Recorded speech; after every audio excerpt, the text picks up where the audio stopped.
You're now listening to A-Rod Music.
Greetings. Good day, good night, wherever you are in the world. You are listening to The Vault. This is your host, Sharif Ali. I thank you for listening. Thank you for taking time out of your schedule to better your situation. And so usually give like a 5-minute buffer to actually allow us to move forward. But today we are going to, just give a couple people a little bit more time to kind of get in the show. And this is a conference call that or show, I guess you would say, that me and a co-founder of this organization of High Frequency Radio Network, his name is Yusuf L., and we have been building a business development network he's been doing it for 3 years. So it's been really exciting. I'm happy about the progress that we've had so far, and it's just been an incredible journey. So I would like to once again welcome every individual for taking the time out of schedule. This call is for African descendants only. So, I don't really need to entertain any gray area. If we have to ask questions, then let's do that. But as far as having African descent in you, then you're entitled to come to this call. You're entitled to participate in anything that we're doing. This call is specifically catered to those people.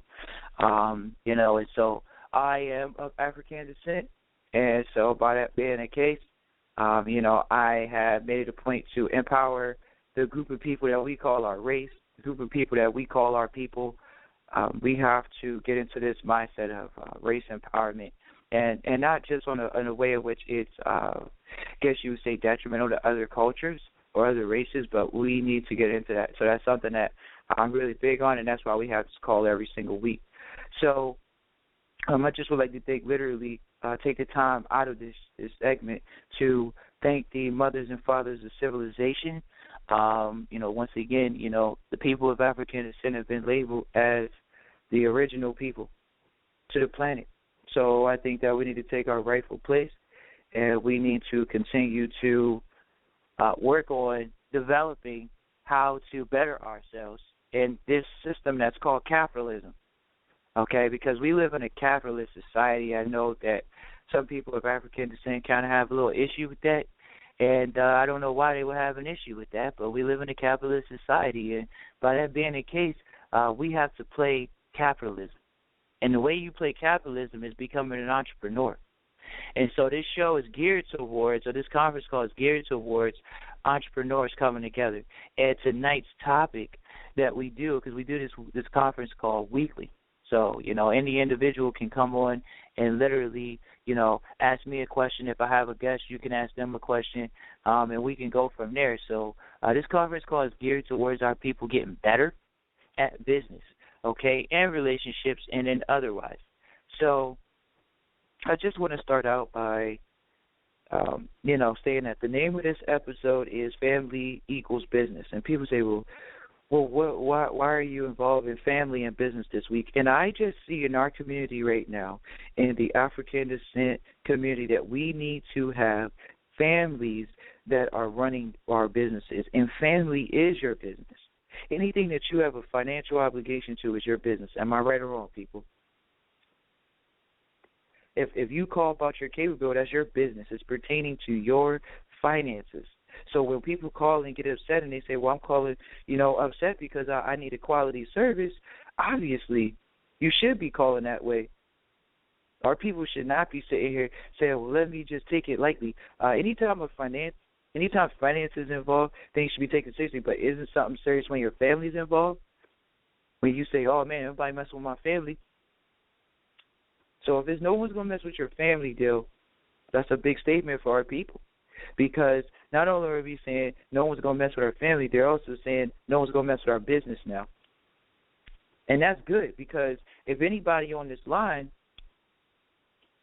is familiar with what, African Americans, black people have had to go through in the United States to build their businesses, we've had to go through a lot to build our businesses, and I don't think we need to make light of that at all. We've had our ancestors, my ancestors, a lot of people on this phone line's ancestors have built businesses, and they've been ripped apart by the United States government. Ripped apart, people. We can no longer have this. We must protect our businesses. We must protect our families. And so this episode is really about that. This episode is about knowing who to do business with and who not to do business with. So I think I'm going to be having a co-host join me tonight. Her name is Mommy Chi. She was on our episode last week, and that, it's good that we have her on because she's dealing with taxes. She's somebody that's in a tax arena, so she's very knowledgeable, has a tax preparation business. So it's very important that we have these people in our community. I'm big on, certain aspects of business, so many certain aspects. And that's the aspect I think the tax area that our people fall through on. So, when people ask, well, how do I get ahead? When you have a correct structure, you literally will have the correct tax business plan. So I'm going to do my best to have a dialogue with all of you all tonight. This is not to be a lecture. This is just, once again, the name of this show is called The Vault, or this conference called The Vault, and we are on here to literally build our businesses and take it to the next level. So I don't think she called in yet. So I did want to highlight a couple points, because I think that is so important for us to realize that your family is your business. And when we say that your family is your business, got to go to my notes here, people, so be patient with me. When we talk about your family being your business, the reason why we say family is your business, for everybody that's on the line, everybody is familiar with this one group of people called Jews. Everybody's familiar with this one group of people called Spanish people. Everyone's familiar with this group called Asian people. All of these groups are practicing group economics. Okay? The reason why I say they practice group economics, for example, in most cities where they have Chinese people, they have a Chinatown. Not only do they have a Chinatown, but they also practice shopping from each other. Okay? These are not negotiations. They do not go to regular grocery stores. These people do not go to regular grocery stores. If you think that they go to a regular grocery store, they don't. These people literally shop from people that look like them, and they don't even really care. They just shop with them because they're not willing. They're a little bit less reluctant to give their money to Caucasians or people of that nature, and we have to be aware of that. Why? Why are they reluctant? Because they are practicing group economics. These individuals they're aware of the history. Not only are they aware of the history, they are building. So because of that reason, we have to think like that. We have to take a strategic approach, and we have to say, hey, look, we just have to shop from people that look like us. And am I sorry to say that, guys? No. You should be hesitant on giving your money to other cultures. Hesitant, guys. Why would you be giving your money to other cultures, guys? Does that make any sense? How are you going to build your culture? How? Please answer that for me. How can you build your culture if you're so willing to say, you know what, we're nitpicking. I hear people nitpicking. I was nitpicking. We all have nitpicked at black business got to come with it hard. They got to come with it hard, man. They can't be not coming with it. What the hell are you talking about? Okay, so the food you eating from Safeway, is it good? Is it not genetically modified? Is it not somebody trying to poison you? So if your people, they may not have all the creme de la creme decorations and all that on their food and all that on their housing and all that on their car and all of that stuff. But one thing I know is if we shop from each other, don't worry about it. It'll just be a matter of time before we end up getting the money to get that other stuff. Family is business. How is family business? Literally.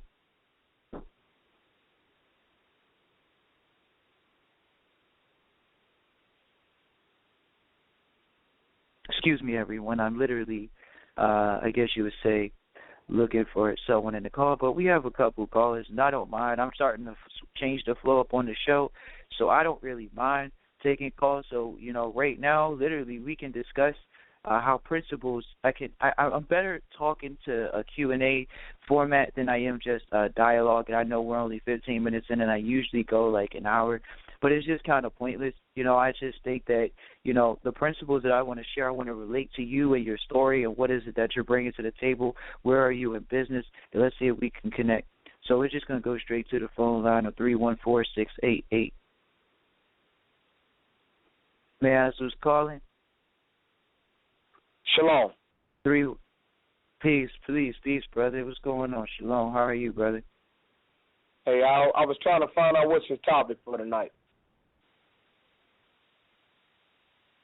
I just so came in. I was trying to find out. No worries. The topic for tonight is actually family equals business, because in our community right now we really see when I talk to people on a daily basis, I'll be hearing them, and they don't ever address their family.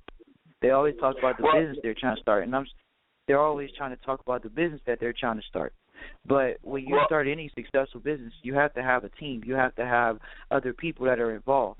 And most of the time when you see other cultures practicing building businesses, they usually have their family involved. So in order for our people to get back to their place of greatness, their place of wealth that we literally have not been separated too far from, because we circulate $1 trillion in our community. We're just not really circulating it back in our community. So we do have to circulate it back in our community, and that's what the purpose of today's call is. Okay, great. Well, I appreciate that. But no, I'm glad that you're on the topic because it's very important to say why, can't we do business with family? And I get that. And you know as well as I know, and we know it's a few people sitting here. You got about 15 people sitting here listening to you right now as we speak because we were talking about certain things earlier, and this came up. It's like you have, you want to involve your family with everything that you want to do, but you also know that some of your family members have negative energy, and to do what you need to do, you can't have that flowing through what you're trying to do, and sometimes you have to go to the outside sources to find that energy that you need to make it happen, and then you bring it back to the family. And I like your topic because I would love to know, how do you get family involved in the very beginning when we all have different mind viruses that we think about and that kind of controls how we move every single day. To do what we do, you have to have an open mind. You have to let things flow in and flow out because, attention goes where energy flows, or energy goes where attention flows. And it's kind of hard to bring people into that level if they're not there and they're your family members. And your friends, you can pick them and let them come in and out your life, but your family, they're there, they're permanent. And you would rather do that, and you're right. There are other people who have mastered the art of using family first to be successful, but we're not there yet. So I would love to hear what's the avenue that you think is possible, and I'd like to hear some feedback on how other people think too, because I know it's people who had the best, greatest ideas, and they've taken them in the family, and they got shot down harder than when they took it to a stranger and said, you know what? Anything is possible because there's infinite possibilities. Okay. But when you take it to your family, I'm sorry, go ahead. Go ahead, brother. Hello? No, I'm just saying, so when you take it to your family, like you do first, believe me, before they took it to the outside, they started inside. And after they got so much abuse from just them coming up with the idea, they're letting their creator and their energy create something great for the family because the energy became around, hey, what can I do with my family? And so that vision came, and the seed started with them, and they planted it with their family, but the family just didn't take, so they had to see it to the end because it was just what their soul wanted to experience here in this 3D universe. It's certain things they want to experience, so they allowed it to flow, but it had to flow to strangers first before family even took notice to it. So if you have a clue or a plan. Got you. I'm right here with you. I'm going to finish your line. Literally where you, I guess you would say, finished your question story. So no. Hey, I do not mind the interruption because you got a good thought. So go ahead and put that on the wood right now. And if there's something behind it, I'll keep going. But you interrupted me because you had a thought. And I'd like to hear that. So I'm gonna finish what you asked for. You asked me to say, hey, what's the strategy? The strategy. I want you to hold this word for me. Hold this. Hold the word for me. Yeah, absolutely. What is the strategy? What is the strategy for us who have, because your brain coming up with like billions of thoughts every second. We know that. But for the ones who are coming up with that and we see our people suffering and say, hey, look, we can do this together. You have to think outside of what you've been programmed to believe is true. It's not. Your reality, you can change every day, every second. So how do you get to your people to say, hey, look, let's try this one time and make people want to stay and do business with the family? Because sometimes you outgrow people. So how do you keep that growth that you can't come back? You cannot, once you start expanding your mind, you can't come back. And you can't, on this earth, and the only law we gotta remember is that you cannot stop anybody from what? Freedom of life, liberty, and the pursuit of happiness. Right. Life, liberty, and pursuit of happiness. If we do it that way, we're under God's law, or whatever y'all call them. I'm not going to tell you what you call the people. You right. You right. This is for African descendants only. This ain't. I get exactly what you're saying. Hey, brother. You okay? Sir. All right, cool. You there? I want you to remember a word from me right now. Are you there? Yes, sir. Can you hear me? I need you to remember a word. Yeah, I can hear you clearly. So I need you to remember a word. It's called trust. Okay? Sure. All right, cool. So I'm going to Wait, talk You're not getting off that easy. You're not getting off that easy. You said use the brother, word I'm trust. making a point. Brother, I'm getting ready to make a point. I just need you to hold that word for a second. Yeah, let me finish my thought, brother, and then thank you. I apologize. So, I apologize. No worries. So you literally said a lot. You had a lot of questions. I appreciate that. That shows that we're looking. So you said, what are the strategies that we have in place? But you asked the question before that, what do we do about the family members that are reluctant to do business with us in the beginning of any business venture that we bring to them, any idea that we bring to them? So there's one of my favorite movies, man. It's called The Pursuit of Happiness. And there's a part in the movie where literally this is a family scene where his son is shooting a basketball. He's like, Dad, I'm going pro. And his dad says, son, yeah, you're probably not going to be good at that because I wasn't that good at that. So you probably shouldn't do it. And, there's like a little song that comes on. I love the scene in the movie. And the son looks sad and his dad says, you got a dream, you got to protect it.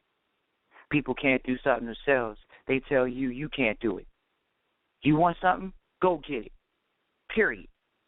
And I literally have that recorded, that Will Smith going in right there. I have that recorded and I listen to that every day. So I have, I'm self-motivated. So I use that information and I take that and draw inspiration from it, man. And, that's the deal with how you deal with those family members. You got to press on despite the negative or whatever you feel is unrighteous behavior towards you. The reason why I asked you to hold on to the word trust is in case I forgot, which I didn't. So the reason why we need trust is because obviously, just look at the word. Do we trust each other? We can no longer be accepting of going into other communities to develop. We have to stick together. If you can see, the issue is unity. There's no other issue. You say, well, there's a lot of issues. Brother, I know there's a lot of issues. But if you're not willing to stick it out and get it done when times are hard, how you ever expect good times to come? We got to stick it out together, bruh. So, trust, and this is really how we can flow into this is a powerful conversation we're having. The trust is an entity. It's a structure, man. The trust is such a powerful structure that when you set this entity up, it's a business, it's a charity, it's a foundation, it's many other things. But the trust itself, man, literally creates a structure for our families to follow a blueprint. Anything that's done in trust is keyword. The first part of our strategy, we have to become private. You can't be in the public giving out your strategy. You want to know why you're getting asked? You want to know why brothers and sisters are getting their ass kicked commercially and otherwise? It's because you're in the public and you don't have no protections. How do you have protection? You don't own anything, brother. Hey, my brother, I agree with you 100%. But we're on the private side. We're not on the public side of the trust. We are on the private side of the trust already. Okay, so what I'm saying when is, you go ahead. No. I still want to back it up because you agree with me in some of the things that you said, because you just said a minute ago that sometimes you got to keep growing whether they want to see it or not. So that does mean you have to leave the comfort zone where you want to expound the vision of who you are and where you come from and who created you, which is all the people that you know for however long back you research your family tree. And that's great. But at one point, you had to leave them in order to help them, because you could not stay there any longer and allow my people to suffer when you say, hey, you love them, this is my family, and I want to do something for them, and I want to work with my family. But guess what? Your family knows you. They knew you from when you was a baby, all through high school, elementary, and all that, and they're going to say, well, hold on now. How can this guy know something different when we taught him everything he knows? So you have to go out and let other people validate you, let other people edify you, and what you've accomplished since you've left the family and come back to bring them something greater. I agree. I'm traveling away from my family right now, and I don't like to do that. Just to let you know that I really don't like doing it. I don't have any children, but I do have a mother, grandmother, grandfather. Grandfather's 85 years old, so he's living. So I made it a point to try to be close to him, man. I moved back. I was doing business last year in California. I moved back for a couple of months, man, just to be back around that family energy. This is what I'm talking about, man. I understand where we're coming from. You're talking about coming from a dysfunctional family. That's literally a lot of our households. So, I mean, you're not talking about coming from a family that has a trust in place.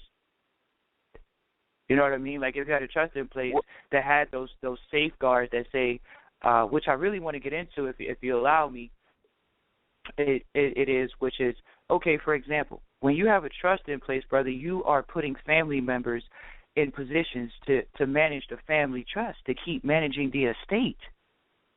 How can we move forward in business if we don't have people that are going to be willing to carry on someone's legacy when they pass? That is part of the structure you have to set up in the beginning of your business. You have to set up your estate because you need to stay, okay, if something happens to me, guys, in a matter of seconds, whatever happens in this thing that I put in place for y'all to benefit from, it's going to keep going. And so the estate is so important. So it's very important for us to, start practicing these things of saying, look, my child will be this. They will be an accountant. They will be a doctor. They will be a lawyer. They will be whatever that we say they're going to be because you are manifesting children for what? Your estate, to carry on your legacy. Why are you birthing children to go work for someone else? I don't think you are, brother. It doesn't sound like you are. So anybody on this line should be birthing. But you know what? You're absolutely right. But you said one thing that was key. You said you put a trust in place to take care of your family. Am I right or wrong? Right? Did you? Yeah, definitely. That's it. Okay, yeah. But hold on.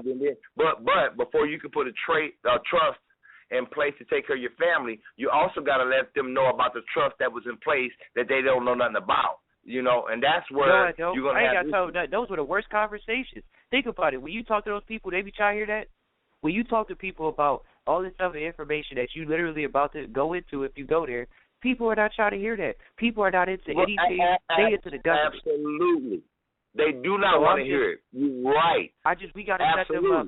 So what we have to do is get an environment of leadership development and focus on developing leaders. That's what this call is about. So, any talk of, then it kind of, it is a leadership development stuff. We're not really focused on people that aren't putting into action. We can't talk about this stuff. Like, this stuff we talking about right now, I'm talking about this, what I do, I practice. So, and I know you practice it. Just like you said, I got a trusted place. We working together. You got a team of people. That's what's up. That's good to hear.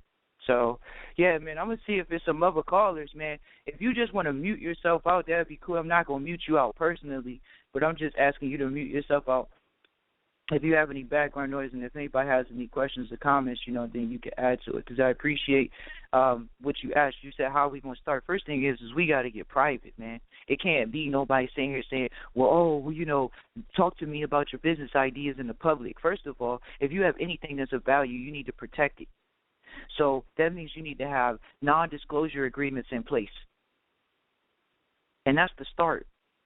So if anybody want to come over here and try to talk to me about business, if anything, you should be signing a non-disclosure agreement so you can even deal with our people. Our people, how are we ever going to practice winning if you don't? Whoever going to win the Super Bowl this year in the NFL? Are they giving their playbook away before they play the game? Why y'all giving y'all playbook away? Right, right. I get. Yeah, you right. 856-993. Peace. You on the air. It's a family affair. Yeah, it's a family affair. Hell yeah. How you I was doing? thinking I meant to email you back. Oh, yeah, okay. I got to call you back, man. It's just been a couple of days, just the emails and then the show, man, just getting ready for this. So it's been a little, it's always crazy, but it's crazy. So how you doing today, OG? What's going on? Oh, I'm real good, man. Happy New Year, all that good stuff, man. We into it. It's a family affair. I love it. I was thinking of something yes, it is. As a business, you say, right? Yes, sir. Is your business? Say that again, Hello? please. Okay. Yeah. Say that again.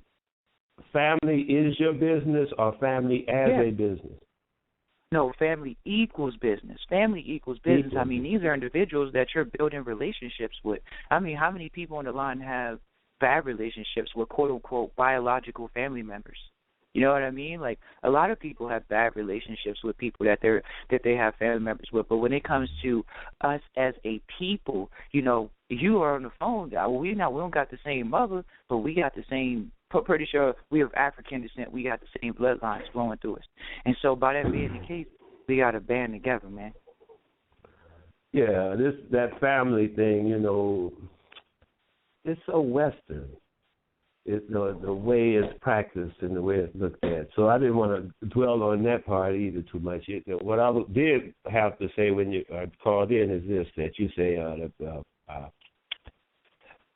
family should buy something together. I think they should buy together. Like, people can hook up, like, okay, if everybody eats this or that or this other, buy big bushels of it and distribute it among the family so they can get everything at a lower price, buying bushels, buying big wholesale and stuff like that, Start that as a family affair, especially if you're going into, and I took a business to a fair, and I said right away, economics is bigger than finance. Finance is included in economics, not the other way around. They don't equal each other. Economics is bigger. Finance is included in economics. Agreed. Are you hearing me? Yes. Agreed, yes. So I would like to actually stop you. We got to slow you down. You go real fast. So the first point that you made, which was, make that point again, because I really want people to hear what is it that you said. Mm-hmm. Reference me back to it then. You said we got to buy together. You come over here. Okay. I always told our people they need to buy together. Someone has to have the Costco membership, and it should be a business card. So we should be getting business credit cards. This is how you start learning how to develop business credit. You literally, if you live close to your family members, like when I lived back in Maryland, I'm close to my mom, my grandmother, so we all gift each other stuff. We'll take groceries to each other, food to each other, because, and I'm a young man, and I still make food for our family. You know what I mean? Right. So it's something that, we practice, which is making meals for each other, taking groceries to each other, anything we do, we're looking out for each other. And so that's something that we have to expand outside of our household, which that's where charity comes in. That's because I call it charity, like you say, it's community-based. Because charity to me is public, but it can be private. But I want to make another point. I just thought of it. I hope I held on to it. It was something that you said, man. You made such a good point when you first came in, man, about, like I say, us coming together. And it is a family affair, but like I say, that credit card is no games. We have to have a family credit card. We have to have a family Costco card, like you say, buying groceries in bulk. And that's the same thing with so many other things. You know what I mean? It's so many things, man. But you made a good point. So I want you to continue going in, because I got questions for you, Elder. You've seen a lot. And I'm literally going to reference you to successful points and literally show up to speed how our people are 40 years off of sucking. We sucked for 40 years now. We haven't played the game since civil rights and kind of like Martin Luther King and marching. That's about it. Before that, we was winning. So don't come at us with all that slavery bull and talk about we were broke. We wasn't broke. Even though we were on farms, we managed the farms. And then we had other people that were working the farms, which was an employee type, so there's a working system. So, and if the system works, we need to duplicate it. So, once again, brother, I don't have a problem with you sharing anything else, because, like I say, otherwise we're going to go to history and start talking about how you've seen the transition from us leave our own businesses to be employees. People in this line or people in the United States are spreading for our children to go out and get jobs from these other countries, these other minorities and immigrants coming to this country, and they ain't trying to work for nobody. But y'all trying to work. Y'all still telling y'all children to go work for people, and you wonder why you still a slave. You wonder why you're oppressed, because you don't own nothing. You don't control nothing in your community. You got other cultures siphoning your community. But please continue, brother. Well, a lot of that is a setup, and I mean it can get deep on that. And I know you want to keep your subject on the business aspect, and I agree with the trust thing. And I didn't know what you and the fellow ahead of me were alluding to when he mentioned trust, and you said, "Wait a minute, we're not talking. I know where you are. Let's not go there." And I was wondering where he was at, because I wondered what you and he were alluding to at that moment. But I've been kicking this trust thing around, especially, following the USFL, the beneficiary position of trust. And I think we're missing that beneficiary. We're missing the whole concept of trust, and we don't have trust in ourselves, but we were left a trust. We are in a trust. And that's what I thought maybe you guys were referring to, that we are born, as it were, in a trust. And we're beneficiaries. It's funny you say that because, yeah, he was getting ready to go. I thought he was getting ready to go straw man. I thought he was going to go. I'm not talking about that. We're going to. Yeah, I thought he was talking about just exposing to your family members, the ones that may not be as conscious as you, the straw man to and talking to them about it. And I'm like, think about it. When you start talking to them about it, because they're unconscious, they don't want to hear it. And so, we can't talk to them. I wasn't referring to that trust, though. Oh, okay. No, I thought that's what I'm saying. I'm talking about with him. Let's please not go down that road. If we're going to go down that straw road, and that's because I felt his energy, because we were talking private, and that's what he said. He's like, I'm talking private. We talk about private, and I'm like, right, that's what we talking. And he was like, okay, cool, because I was like, that other trust. Because he was like, we have another trust, too. And I'm like, I know. We got the public trust. We got the trust that was created by the government. And it's just like, do we want to get into that? So you see, we're not getting to that. But I do want to say you are allowed to talk about economics on this show. So you don't just have to talk about business. You can talk about how our people have economically stuck together with their families. It doesn't just have to be business. Because family equals economics. Family doesn't just equal business. Economics involves all the things of business. It doesn't just involve an accountant, a sewer, or a farmer. It involves everything. Each individual business is by itself, but the economics is what we need to be talking about, how to actually get into all of those industries.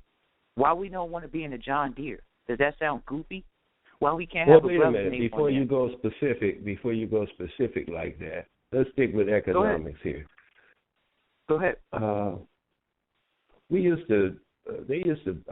Everybody would buy together. You know what hard times does to people? It calls out their resolve. We got it too easy. We don't have no resolution. We don't have no resolve. We need that hard time. The brother was talking about, what do you got to do? You got to do this with your people, and it's a hard time. Then you should bring out your resolve. And we need to have a cause. Everybody should just pick a cause that you'll die for. And like the last poet say, die for a cause, not just because. All right, so cool. Here we go. We're about to get into it now.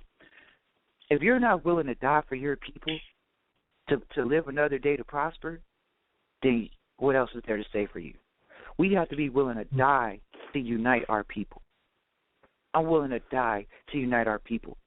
So I'm going to go ahead and give out the email because we get tons of emails. I appreciate the email from O on the line, the OGO. His name is, I still haven't gotten. There's so many people I deal with. His name is unique. I've never heard this name. Please tell me your name again. It's Ola Wale? Omawale. Omawale. Okay, Omawale. Cool. Thank you, so. Omawale. Okay. Got it. Appreciate it. Yeah, got it. So appreciate I'll mute that. myself, and, yes? Yeah, you can. I'll mute myself, you don't yes? have to. Nah, you don't have to. Nah. So okay. You good? I just wanted to make a point that, you always, bring forth a good point, man. Resolve. Hey, how many of y'all resolve? You made your New Year's resolution, but I heard it all. I heard everybody on the line say, guess what? We try to unite our people. I'll be going through Twitter and Facebook every day. We uniting our people. We uniting our people. I'm going to tell you a little story real quick because I'm living this.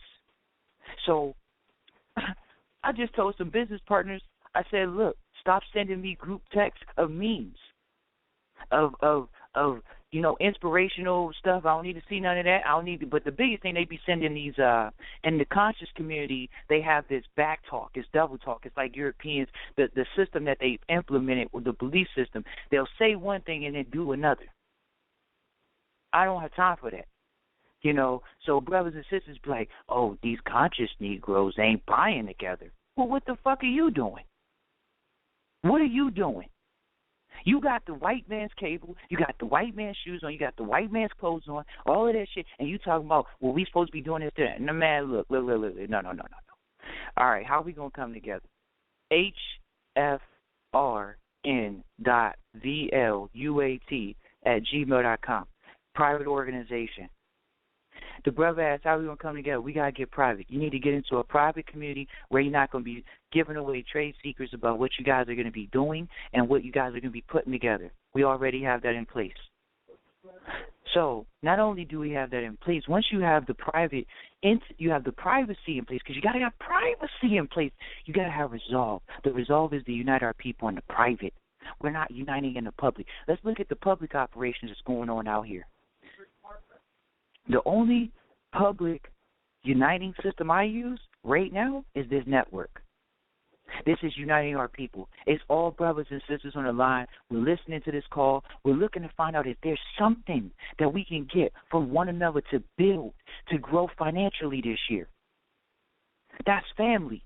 We're supposed to be sitting at the dinner table every night having this conversation. So we're having it tonight, Tuesday, every Tuesday. But we might switch it up. I don't know. I'll be looking at different times and everything. But I like 8 p.m. Eastern Time, 5 p.m. Pacific Time. We're sitting at the dinner table right now, and we're sharing wealth principle ideas. When you come to this network, you can expect you can get some law. How important is that? How much have we been deprived in our communities of law? I'm not deprived no more. We can't deprive our people no more. We have to dig into the books. Are all of our brothers going to be accurate with what they're talking about? No. But are those teachers in the colleges? No. So we have to just keep reading the books. We got to keep studying. We got to perfect our skills. We got to become jurisprudence students, period, in the business law area. We can't keep going to other cultures, getting them to set our businesses up. We have to send our children to school to learn how to set businesses up. We have to turn them into lawyers and attorneys real quick. It's just what it is. Are we going to sit here and poop in a squat and think about a way to get out of it? Or are we going to say, well, do lawyers actually get shit done? Does that system work? It does work. It's running our people over. So we have to get into the system and use the system ourselves. And think about it. Every industry we go in, we dominate. We dominate. Basketball. Don't think that there's not going to be an owner. Barack Obama, man, I mean, I'm not sitting here going into the color and all this. Is he an alien? Is he put in place by the system? Look, why would the system put him in place? To give us hope. To give you hope. To make you think that you could get there. And then we got brothers and sisters, well, we can't get there still. We got one that proved it. We got to get in positions of power like that. Barack Obama and addressed our community, because how many of us came to him in an organized fashion, organized, keyword, organized, and said, look, we're going to fund you, and this is the strategy that you're going to implement in our community. All I heard was Oprah gave him $1 million. Jay-Z gave him $1 billion. Everybody's giving $1 million, but they didn't put a plan in place with the money. That's what these Europeans are doing. But I'm going to give a story that my teacher gave me recently. Hey, brother, does someone want to make a statement? I'm kind of wanting to make a statement, but I don't want to interrupt you. You're on the floor. Okay.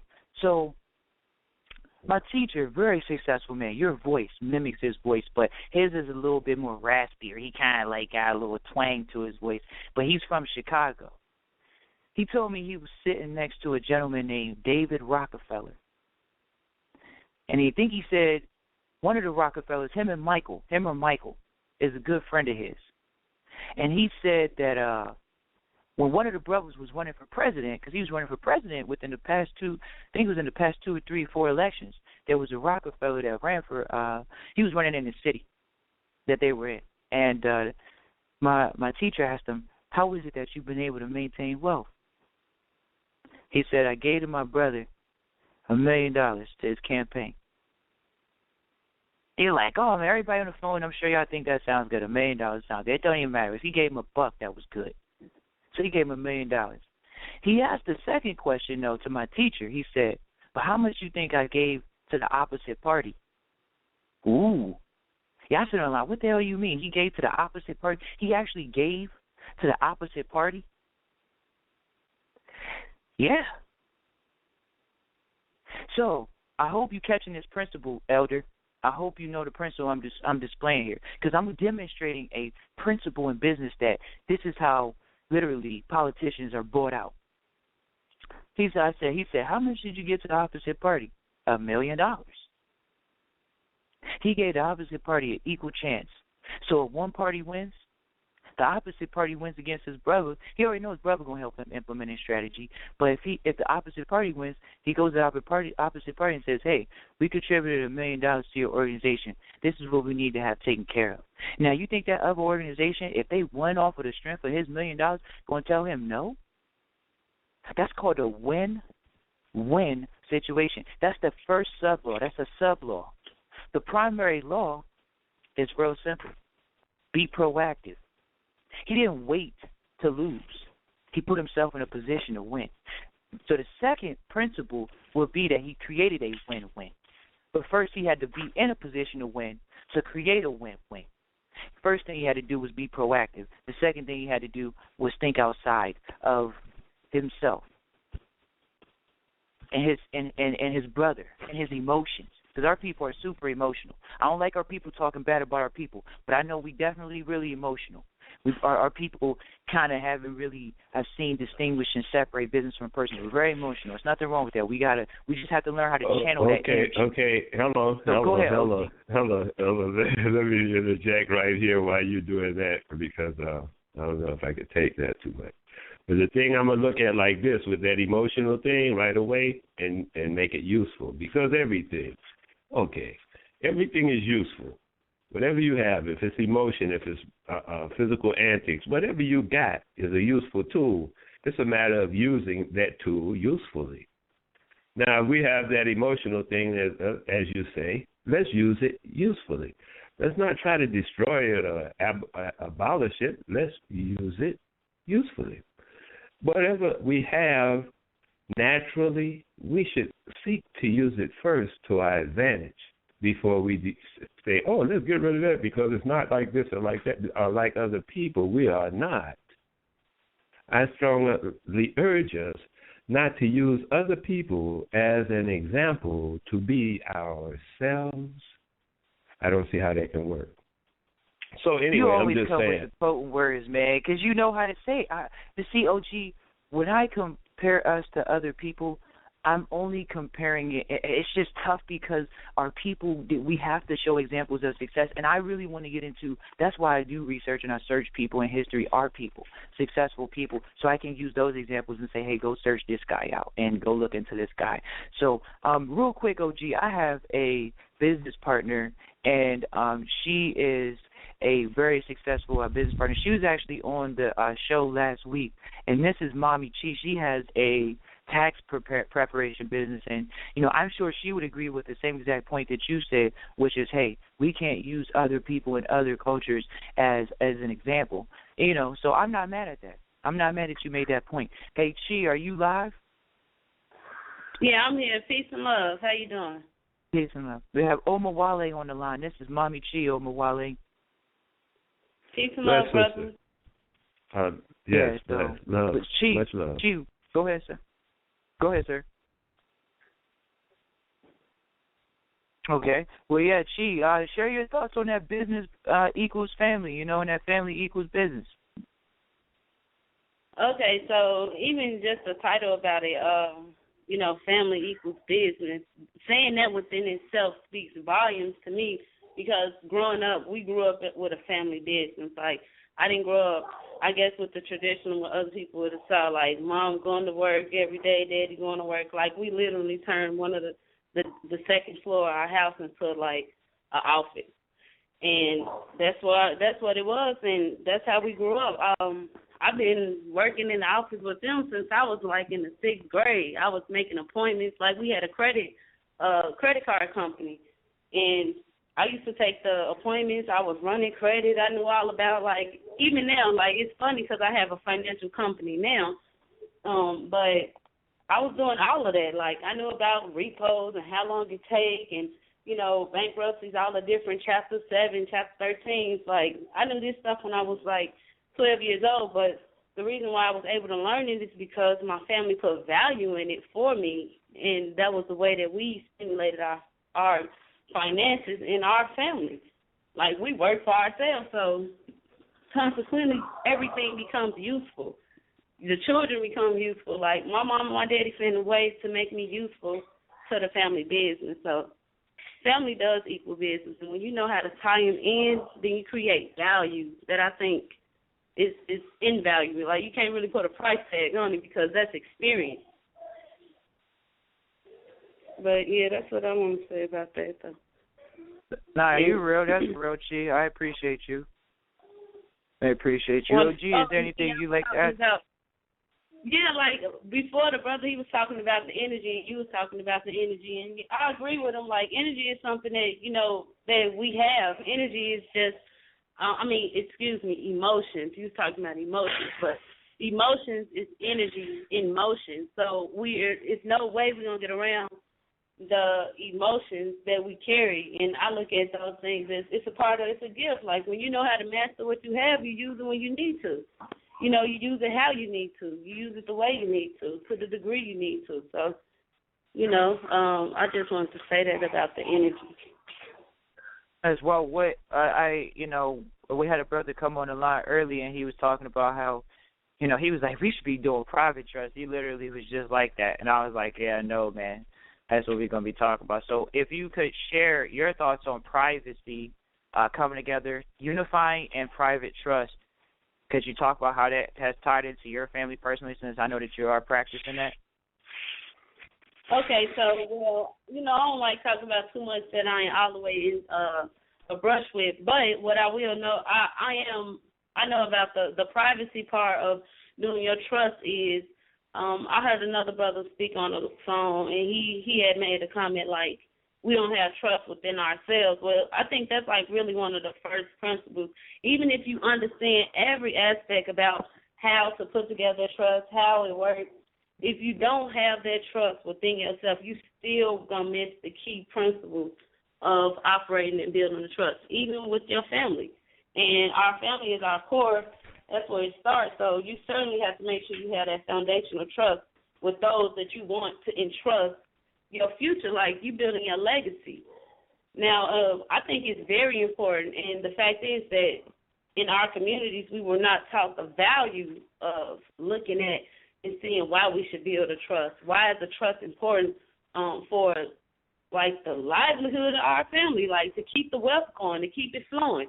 You know what I'm saying? People never question how some of these families, generation after generation, continue to pass these assets or whatever they got a loan. It's because they got to protect it in a trust. So even if they didn't blew all the money they had, they family legacy is still kept solid, and that's what we have to learn. So I think when you do have a trust and you start to look at it from the point of view of that this is securing my future, then you could be like, all right, I'm in another ball game. Right, that's real. And we provide those. As much as I'm reluctant to kind of provide trust still to people, we do provide services like that. I definitely help people do that. And then as well, we have to be able to do that with our people, like providing that protection. That's why I've gotten into it so heavy, Cheese, because, like, I know that that's a need in our community. Everybody wants to start a business, but then you don't need to have your business protected. And then why are you going to another culture to tell you how to set up your business? That's not how you're supposed to do business. You can't do the business that way. You have to practice group economics. You have to focus on saying, who in my community is doing this, so you can, like you say, insulate that wealth. If you take care of the community will take care of you. And that's what our people are kind of like missing. They think sometimes, well, the community is obligated to them or something. I don't know. I think our people, sometimes our people are just coming from the welfare mentality, which is a handout, and that's some of them, not all of them. So until we step up to the plate and say we're going to extend our arm and we're going to put something in it for someone else, then, and really putting in something in your hand for yourself. Because if you put something in your hand, you still have the option to keep it and give it away. So I think we need to get back to creating. I know that's what the OG says. We need to be creating all the time, and that's so important. We do need to be creating. Chi, can you talk about what you create on a daily basis? Since we talk about that, you literally talk about creating. Yeah, and then it can bring me back to the conversation you had a little bit earlier, because you was talking about, like, the brother, he was saying getting the credit cards like at Costco and stuff like that. But go back to what you just asked me about creating. What do I create every day? I create my reality every day, over and over, however I want to see it. I work on myself. I wake up. I know the routine that I have. I know I'm going to meditate. I know I'm going to get ready to cook breakfast. I know I'm going to go on the computer and do marketing and stuff. It's just how, in the manner in which I do it, how I execute it. But I think once we start looking at ourselves as creators, then we can better identify what we're creating. You know what I'm saying? Mm-hmm. That was beautifully put. That's why I got on the team. See, but that I was put that on the beautifully T-shirt. put. Yeah, man, that's what I'm saying. That should be put on a T-shirt. That was beautiful. Thank you, brother. She be getting so, man. But that's real, though. It's so simple. We always overcomplicate things because it's been already put in our minds that it's unreachable. So I think that comes from one of the reasons why people overcomplicate things. But when you start looking at this stuff from the basics, like, then you can really get him like, okay, now I see what I need to do. I can make achievable steps in my mind so that I can attain this goal that I'm setting forth to go get. You know what I'm saying? They're creative. Yeah. That's real. Well, you're going into things that our people haven't been trained in because most of them have had a public school education or even some private school education and still giving out some Catholic information for the most part. And so, you're talking about goal setting. I goal set every day. So, for most of our people, they're not indoctrinated with goal setting. They're indoctrinated with planning their vacations, if they can afford one. And then you have other people that just aren't planning anything. I mean, Sheree, look at what society is telling people. YOLO, you only live once. Like, what the hell are you planning for tomorrow for? And that has been detrimental to our people, even all the way down to them thinking, like, I don't need to think about tomorrow. Like, but tomorrow your phone bill is due. You know what I'm saying? Like, it's so many things. It just goes down to perspective. And they can't do what they never been taught. So they need our people. Wait a minute. Hold on half a second. I know that sounds cute, but you lost me on that one. They can't do what they've never been taught. Like where did the first person do it? Get it from? Well, that person did something outside of the norm. Like, they always say it's a factor that isn't factored in. That might be the factor that wasn't factored in. But the fact is, when these people do what they have been used to doing, like, they never seen nothing different. So in their mind, what's different? You know what I'm saying? That's what we see. We see in our communities, they never been taught the value of teaching economics. So therefore, they don't know what's economics. I mean, you know what I'm saying? That's what I'm speaking of, not the sense of they're not held accountable. They're still accountable for it. However, if they never been taught, how can I sit and fault them for what they don't know? Like, that's a waste of energy on my behalf. Oh, yeah. I have so much sympathy for our people recently. Not pity, but just like I have an empathy for our people. Like, damn, I can't really come down on the Queens. Like, most of them been brought into a Sesame Street TV watching. Your mom's going to work. You see perms. You see the what's that the little black girls on the commercial with the pink box. You get a perm. That's what girls see. If you sitting at home all day and then you brought in society where they're glorifying with the big actresses that you should be wearing this and looking that way, that's what the young queens are going to be doing, man. And so, okay, were they taught something different? Were they taught about themselves? No, that we're in enemy territory. Let's act like it. Oh, you know what I mean? Well, we're in occupied territory. Right. we're occupied territory. Nonetheless, bootstraps got to get strapped up. We like I say, we're enemy territory. Goddamn it, shit. We in they cities. We wanted to enter. We share a lot with the Palestinians in this case. What do you mean? Please share. The Palestinians, I actually would have a different opinion about those women, that group of people. The place was Palestine. The people went over there and took it over under some kind of eminent domain and mandate. And the same thing happened here. The people were here. The people came, the English people, European came over here like the European went to Palestine. The European came here and took it over with some kind of mandate. And the people are under European rules just like they're under, With their bull propels. They're propels from the Pope. Oh yeah, Am I right, yeah, but you understand what the Pope's position about this whole thing is, right? He's the trustee of the world for Jesus, who left the world to the Pope, to his apostles. Every Pope must be a lineage apostle of an apostle. Every Pope must be a lineage of an apostle. Of the I know. Ones that they I don't know nothing about that. We that's a whole nother story. We got to tell our children that Jay was created in 500 years ago. We got to tell our children. Yeah, in what language though? Yeah, in English. We got to get to the originals if we're going to do anything. Well, I'm just saying, in other languages, that sound was already existing. It just wasn't in English. But there were other languages where that sound was just already existed. Yeah. We didn't write down alphabets, but the sound was there. I would say this: the language is coded, just like the Bible's coded, and I'm privy to certain pieces of information that allow me to know those things right now. And so our people need to get into a spiritual knowing system. We can no longer believe anything. We can't be believing what this person said or whatever. If you can't demonstrate what you're talking about, then you have to sit down and listen. And so I humble myself to anybody that is doing something that I want to learn and grow with, or just somebody that knows something I don't know. And so our people's issue, and I'm sorry, I'm going to go here, OG, so please give me a second to go in. But I'm going to go here, man. Honestly, I really have not connected with a lot of super OG brothers that are over 35.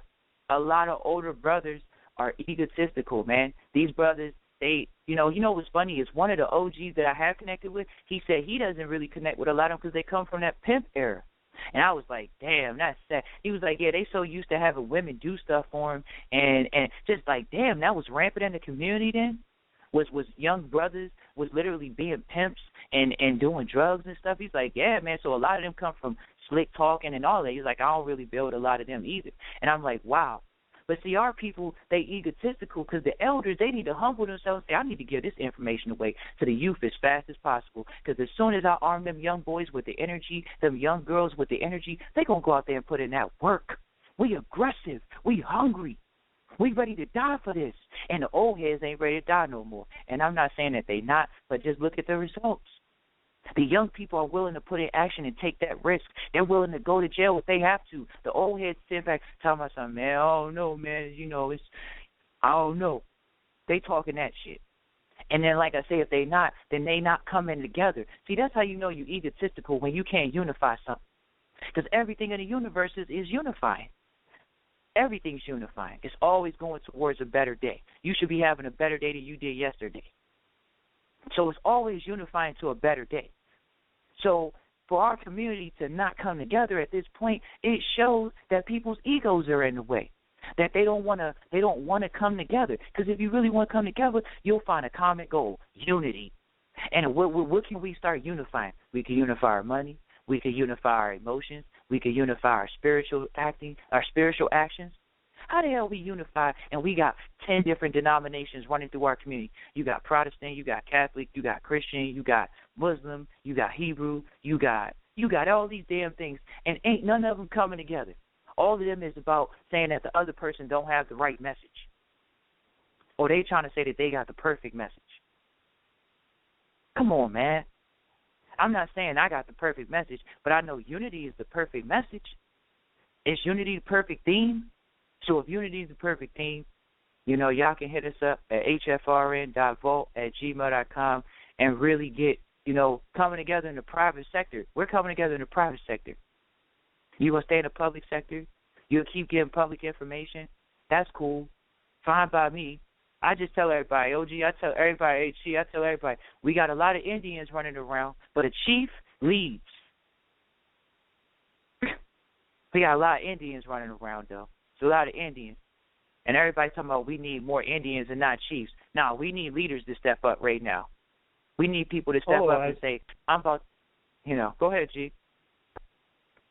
I'm recognizing your spirit. I just realized I knew it. Now I'm recognizing it, recognizing it, bringing it back to cognizance. But I just recognize that I know it. I'm familiar with your spirit. Okay.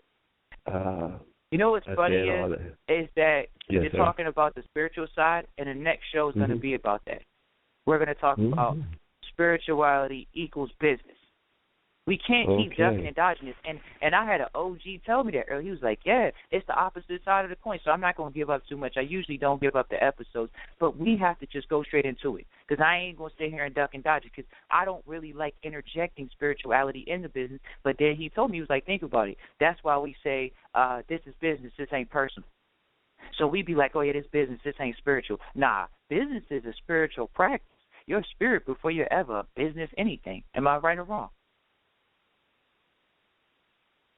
Oh, yeah, you're 100 on it. So, I just, that. 100. Go ahead. No, I was agreeing with you.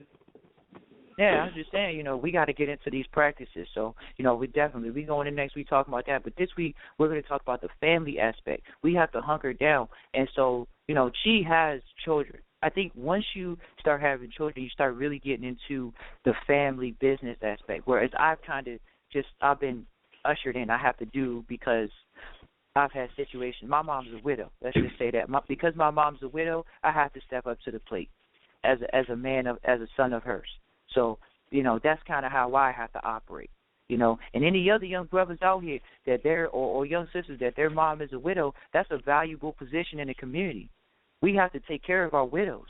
They have lost their provider and their protector. So when are the other brothers going to step up? You already know that's going to get me emotional.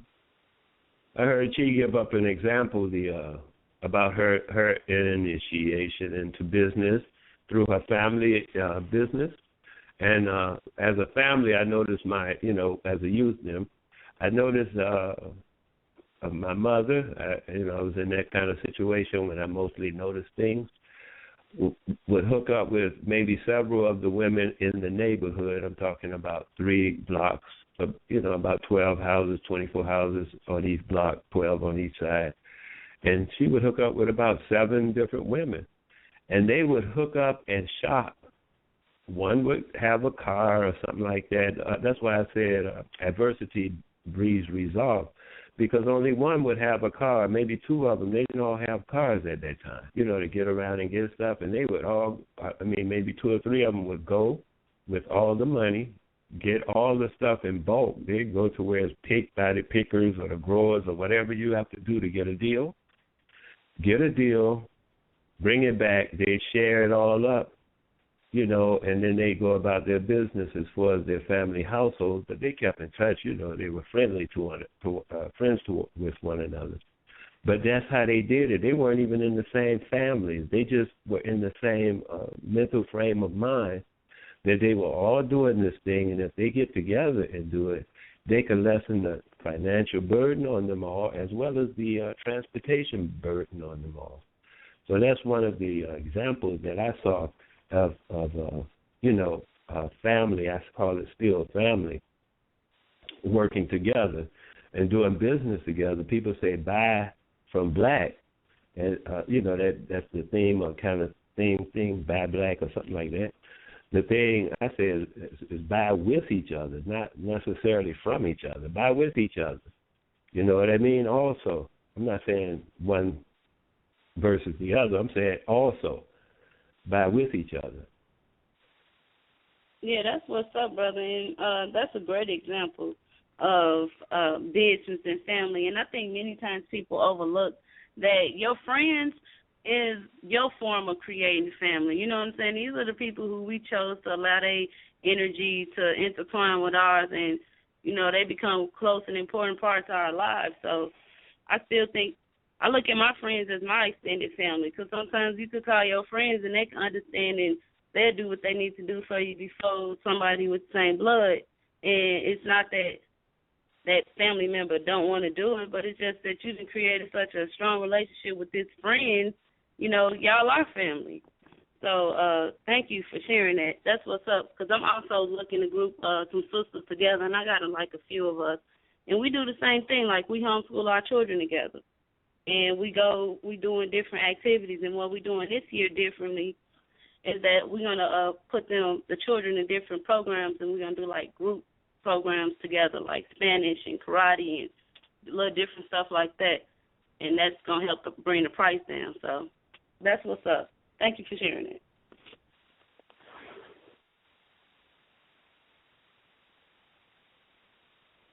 Excuse me about that. But yeah, that's 100% right, Chi. And it's funny you say that, because I just want you to give out your information. I don't know if you want to keep building with more sisters in your area. Just let me know. But let you can give out your information and let people know where you're building. Because like I say, it's a call to action. I'm calling to action right now. Hey, Chi, you gonna give out your personal information, your business information, so you can build that bridge for that gap that we have. Because right now there's sisters that are in your area that are going to listen to this, and they're going to say, well, damn, she's in the same area. Let me connect with her, Or there's going to be sisters nationally that say, I need to connect with that sister. I need to implement her system and her strategy in her area. Like, what is she doing? How is she connecting with sisters? How is she doing this? How is she doing that? And I just want to know, what services do you provide for the community, Chi, if you could please share that. All right, that's what's up, and thank you. All right, so to answer, yeah, I'm willing to give my information for sisters. I travel all across the country, and I done met some wonderful sisters that we done built and started to utilize these different platforms together. My contact information is, first I'm start with my website. Y'all can check me out on Tax Lady, that's TAX Lady, LADI.com. That's for my taxes and my financial company that I have. Now for my sisters, and we want to build and grow, we have High Vibrations Radio, and I'm on there, Mommy Chi. Y'all can send me an email, mommychi.b13@gmail.com. That's MAMI, the letter B13 @gmail.com. And we're looking to build. Like, I want to build this up. This should be a movement. Yes, we should teach our children. Yes, we should be having our own businesses. Yes, we should be teaching principles of growth and, spiritual awareness to our children. This should be foundational. And yes, that's the norm. That's what it is every day. You know what I'm saying? So, what else? Please go on. I forgot you were doing your promo. Do your thing. Okay, no, I'll just finish with everything. But, tax season get ready to start up for my financial business. Anybody who needs assistance with that, we're doing credit repair, we're doing credit boosting, we're going to get your credit score right. Like, we're going to start utilizing these different platforms and taking them do it in honor. So, yeah, we're going to max y'all out. Just like you said, Sharif, whenever we get into a market, we dominate it. It is what it is. The fact is, we haven't dominated it because we haven't mastered it yet. So now we got the chance where we can master it, and it can use it as a tool to better ourselves. That's what we're supposed to do, not use it as a crutch, but use it as a tool, because that's what it is. It's a tool, all of these different things. All right, here we go. I'm about to highlight a point. Here we go. Like you say, highlighting it as a tool. Chi, I want to highlight that point. You said we have to use it as a tool. Look, everybody, capitalism is a tool. We have to think about it. We have to create. Capitalism is giving you the opportunity to make money off of your creation. Now we gotta once again get it in protected and all that good stuff. But key is everybody that uses capitalism created something.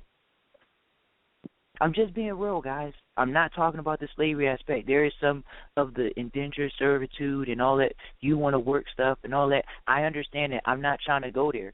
What I'm saying is that if you look at the overall strategy, that is a tool. Capitalism is a tool because not every country uses capitalism. So that gives us equal playing field to go out and just start doing our own thing again. So I just wanted to highlight, Chief. Please continue.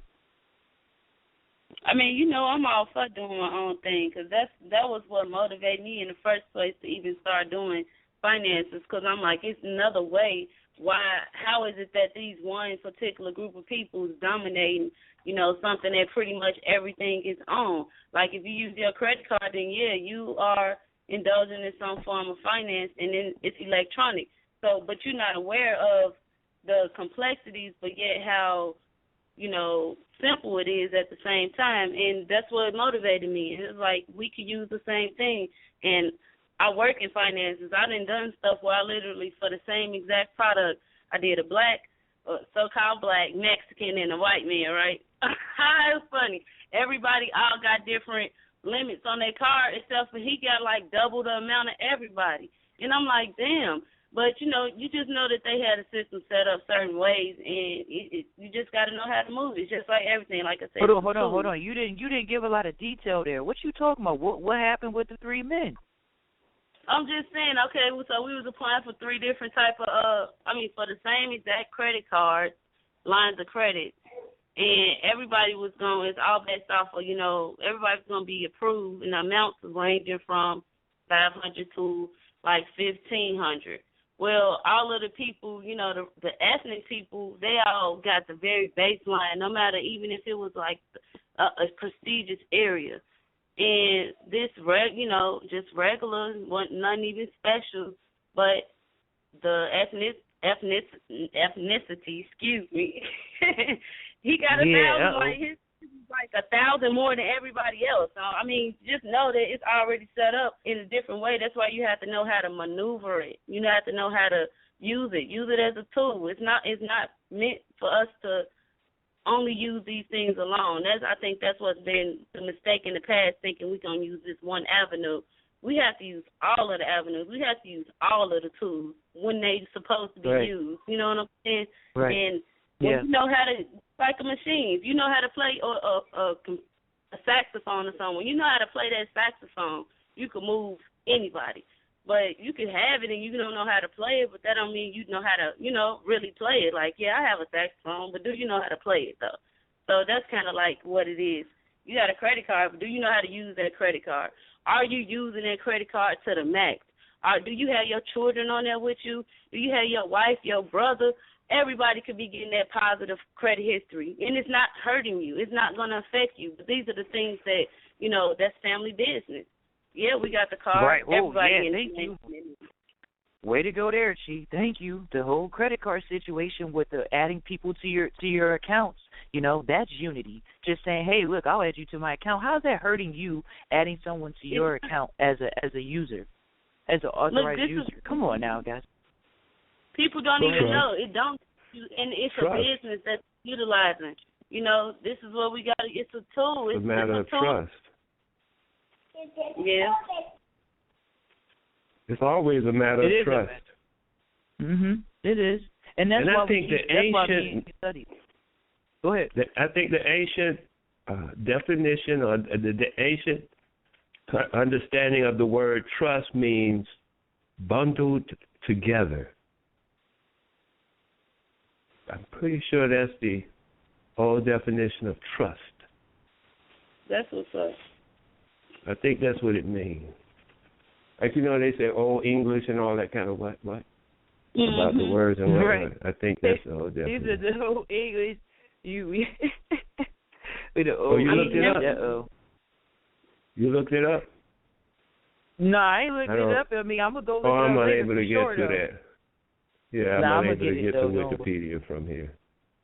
Don't worry. That's cool. Don't worry. We don't need to be on that site right now. But it's all got to do with man. trust. If we don't trust that one, this is what I was thinking. If we trust, and we don't trust one another, right, then we're not going to do much business with one another off the top because I don't trust your product, right? From the beginning. I mean, I may get a la-di-da. Okay, And then next thing about trust, right, is this. If I don't trust you, guess who else I don't trust? I don't trust myself. Why I don't trust myself? There's a book that your Mr. L, Yusuf L, put on his website, highfrequencyradionetwork.com, that says in the book, it's called The Master Key by D. Lawrence. One of the exercises is to always get in the habit of whatever you tell yourself you're going to do, to do it. Exactly. So you can build trust in yourself. Yeah. Right. And to yourself. Keep your word to yourself. Right. Yeah. That's all I talk about, brother. That's all we talk about. And then it builds a trust in you that becomes a magnet to make a trust in other people and everybody. The more people who do that, the more people who do that, the rest of that story. But I was looking at this other thing, too, the business of diamonds. You know the business of diamonds? Are you familiar with that business? Like you talking about like real live diamonds? The real business of diamonds. Yeah. I mean, I ain't going to tell you how much I know about it, but go ahead. I ain't going to tell you. Go ahead. Let's discuss this particular aspect. I'm understanding, and I might be wrong. I'm just saying I understand. In the business of diamonds, they don't use paper contracts. Everything is done by a handshake. It depends on what level you might be at. You know what I mean? It might be a handshake. Literally, you cutting niggas' heads off over in Sierra Leone. But I'm talking about and when a person brings a suitcase full of diamonds, are they moving heavy diamonds, big loads? It's all handshake. Nothing is written down on paper. Nothing can be transacted through the tax people and la-di-da. That tracks, because there's no paper trail. But it's done by handshake. Cool. And the amount of money they're moving is deeper trust than one might imagine, because now it goes all the way back to family and reputation and all that stuff, because you know already about, in order to get into a synagogue, you have to have 2 references, at least 2 or 3 references to your lineage. In order to become a member, to your lineage, in order to become a member of a synagogue. Are you familiar with that kind of stuff? What synagogue you talking about? The synagogues of Satan? Where you going? No, I'm talking about what they call the so-called Jewish synagogue. Oh, yeah. They go by lineage. See, all right, See, I wouldn't call it's okay. So you call them synagogues. I call them what they is. They business clubs. These people are literally it's like a little cigar club, man. I mean, these brothers just sitting back there smoking cigars and talking that business, and they talking about how they about to dominate this bitch. And that's what they doing. They dominate the financial industry. They doing it as a race or as a people. Yeah, I agree with you. Big time, man. Yeah, definitely. That's wild, man. Yeah. Now, like you say, we gotta unify, and that's why I say, like you say, unifying, just going to the store, man. Like you say, using that trust to implement that strategy, man. We gotta implement that strategy. So, I don't really see any other way around it. I really don't, but I'm happy that you brought up that point that you brought up about the women driving to the store, man. It's like, see, I don't trust each other to drive to the store. Like, y'all all got cars. It's their egos. It's because they got too much. Like you say, they got it too easy now. That's because they got free shit and they got to work for it.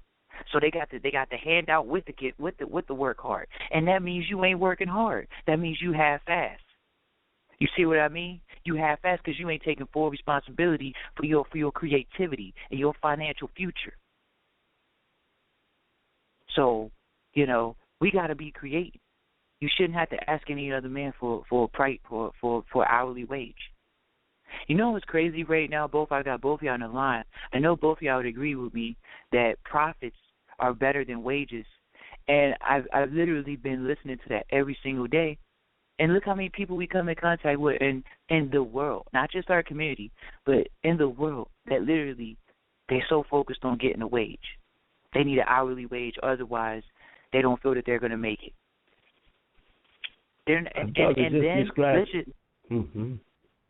Go ahead, sir. A brother just pointed out to me that there's a definitive difference between wages and earnings. He said, now, would you consider earnings profits?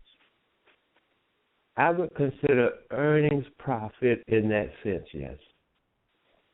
Okay. In the sense as he described it to me. Yet they both worked at the same position at the same factory. One gets wages, one gets earnings. And they work side by side.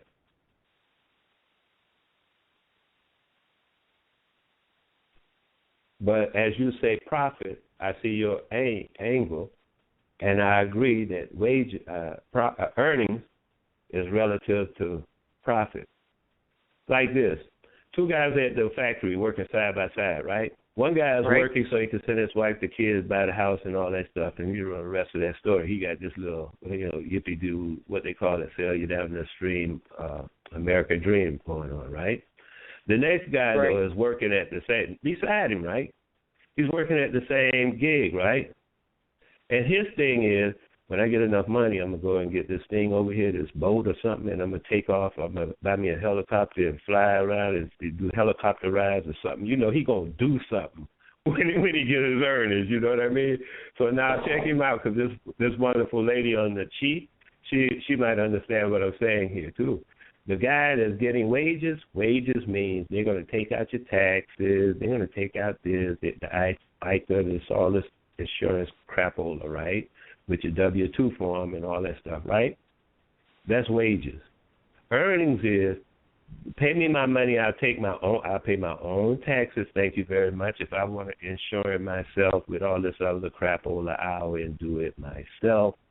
You don't need my Social Security number. Just pay me my earnings. And I go about my business. We'll see you later. You get what I'm saying? Because the wages, definitely. The guy is putting his money in the bank of the Federal Reserve for 12 months. The earnings guy said, no, I'll pay myself. So at the end of the year, one guy fills out I forget what they call it, a 1099? No, one guy fills out a 1099, the other one fills out a 49, right? This makes sense to you, what I'm saying? Huh? I said they both will have 1099s. You got 1099s for an independent contractor, because that's basically what you would be. Like, I'm responsible for everything on my own. I'm my own contractor. I'm responsible for my own. That little blue thing that everybody do, you get the quick one and the short one and all of that stuff. What's that called? You got different forms. The average one is 1040. Like, it's a 1040. That's what series. I was thinking of. Most people gonna do they get wages, they do the 1040, right? The 1040 is the form. If they get wages, they get in that W-2 form. That's the difference right there. That's what's stating the income. Like, the W-2, the 1099. The 1099 is for a contractor. That's like you paying me straight out. I told you I did 10 hours. You paid me $300. That's what my check is for, $300. Now the other way you think, like, oh, I did 300. I did 10 hours. However, you're gonna take $50 out and you give me $250. You know what I'm saying? So that's right. That's wages. Yeah, that's what's up. I dig that, and I can agree with that. And they're both working side by side, but one man is working for himself. The other man is working for the company. You got to know how to contract.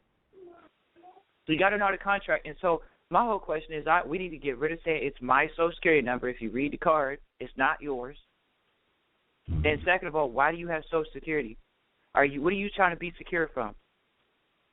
What the hell are you really trying to be secure from?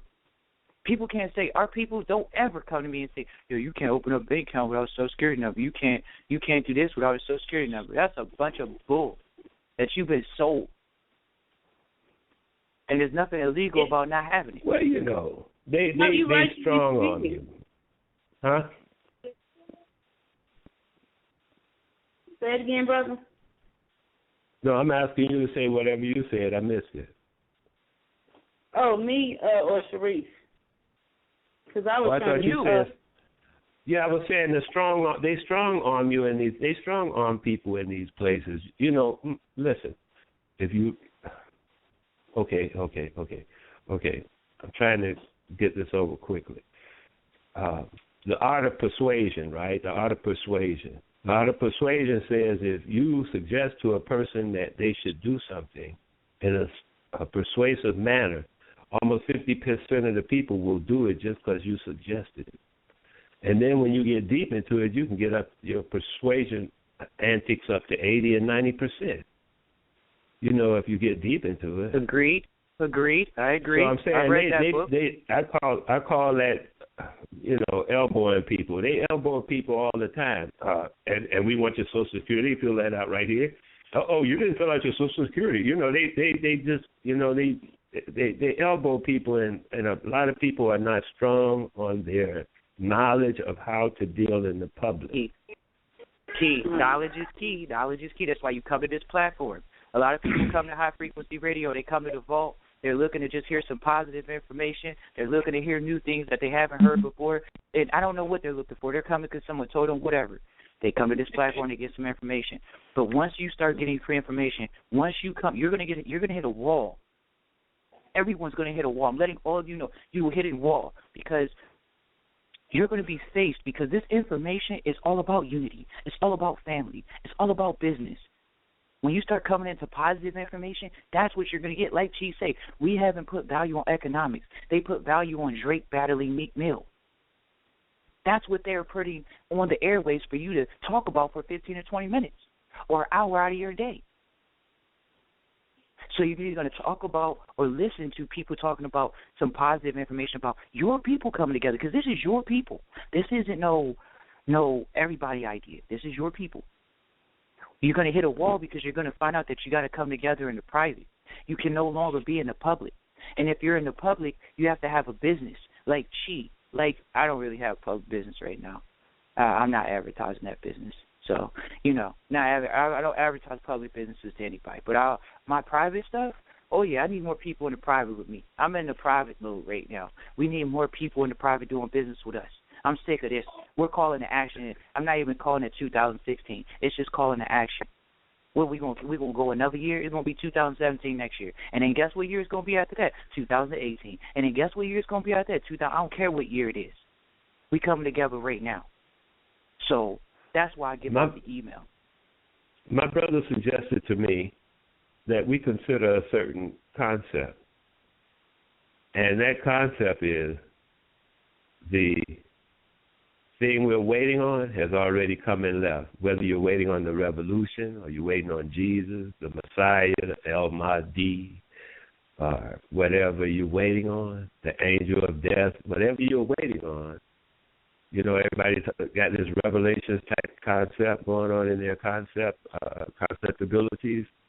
Whatever they're waiting on has already come and gone. The thing has already happened. And the facade or the smoke of the fire is all that's left, and people still think the fire is there, but the fire is gone. Whatever, you know what I'm saying? I'm trying to give you analogies to give you an idea of what I'm saying. Well, 100%, I know exactly what you're talking about. They're reading a book of history, which is put together. It ain't even history. It's a fairy tale. People are reading fairy tales, and that story is here it goes. Why do you think they called it Greek mythology? Wait till they call Christianity mythology. Christianity is Western. It's colonization type mentality. When colonization is over and we Africans get back on this joint and we rule, we dominate again, they gonna be none of that, because it wasn't here before that. Always ask our people, because our people, they always say they don't know their spirituality before Christianity. And I have to bring it down to our people. Like, if you can't comprehend this right now, in the so-called year 2016, the Aquarian age, and all this other goofy spiritual talk, then guess what? You're not your clock has your DNA hasn't been activated. Right now, we're looking for the business people that their DNA is activated. They're starting to feel a sense of Africa. They're starting to feel a sense of coming together with their people. They're starting to feel a sense of we got to do this together to get into a position of power, like other cultures are. We can't call ourselves a community if we're not acting like it. But we're not unity. Community must have unity in it.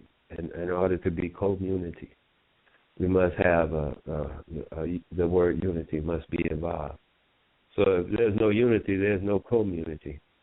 That's a done deal. And so people ask me, well, why are we coming together? Why are we coming together, OG? What's our reason? Why are we uniting? Don't we got that? Doesn't everything start with a reason? Why are we united, OG? I'm saying that's why I started with the trust. People have to learn. We people. I'm saying we people must learn to trust ourselves, and as such, we can trust each other, and as such, we can build together. Without self-unity, with unifying the me, myself, and I, those are three different things inside of our body, and we just take, be myself and I, yada, yada. But those things exist in us, and we haven't come to grips with them things. We talk to ourselves, but we don't think ourself is something else. Oh, I'm just talking to myself. Where is he? It's something else. It must be something else if you're talking to it. You get what I'm saying? That's two things right there that are inside us as entities, and we must come to grips with the entities of ourselves, me, myself, and I. And once we come together as an individual being, luminous being with me, myself, and I, then we can actually unify with another luminous being who has their me, myself, and I together. And then it becomes a community. And all of these things, man, what we have, our power is so great, it's so enormous, it's so wonderfully stupid that I always equate it to a Chinese handcuff. You familiar with the Chinese handcuff? Nah. Cuff. You heard about that shit? C-U-F-F. Yeah, I am. When you you talking about like the finger trapper? Yeah. Okay, yeah, I know what you're talking about. You know how it works? Yes. And that's what I see ourselves as. We busy fighting and pulling and yanking and all of that fighting when we don't even have to do that. That's actually what's keeping us bound. Mm-hmm. Right. You see what I'm saying? Right. Yeah. Call it If out. you just Right there. Well, I cuff. Yeah. You know how to uncuff yourself, right? Huh? I was going to tell Sharif what the Chinese hand, you know, the little thing, it's like a little paper, and they kind of like look like it's netted together, and when you stick your finger in and you try to pull it out, it gets tighter. And the only way you can pull your fingers out is if you have to push it together and then pull it out without like resistance. So like the more you resist, the tighter it gets. Basically, that's like there you go. Philosophy. Hey, that's key. You That's just brought out principles, man. You dropping jewels. I appreciate that, OG. We need that, man. We need OGs coming in and dropping something of tangible value, and then the youth actually saying, look, I understand what you just said, and she already knows the principle and living it. So thank you for bringing that out, man. I appreciate that. Oh, beautiful. Beautiful. Appreciation. And that's like what we need. I think that's one of the breakdowns in generation. Like what this society has done is they have broken down the generation, like passed down the information. Like the elders have not, they don't like the way they have been conditioned, and it's through the conditioning from when they was a child, but they was taught like don't ask questions. You only talk when you're spoken to.